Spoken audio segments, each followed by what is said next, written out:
Ayan. Nagaling na ho yan kasi hinaplasan ko na kayo ng langis. At syempre,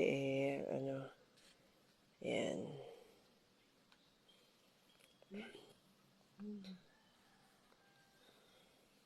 Yan talaga, 83 na kayo, mag-84 na kayo.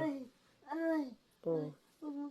Hindi ko pinipisil. Hinaplasan lang natin ng langis. Oo, hinaplasan ko lang. Yan. Sige, matulog na uli kayo, ha? Ano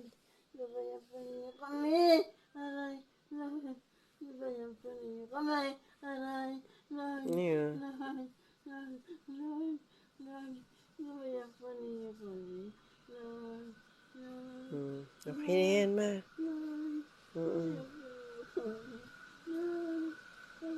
Okay na po yan, ma.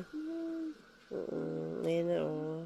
Okay na. Buti hindi na namamaga yung paa nyo. Hindi na namamaga, ma. Magaling na yung paa nyo. Hindi na namamaga. Ano na lang, yun na lang, may bali kasi kayong, kaunti. Pero sa edad nyo, mahirap na magpa-opera. Oh.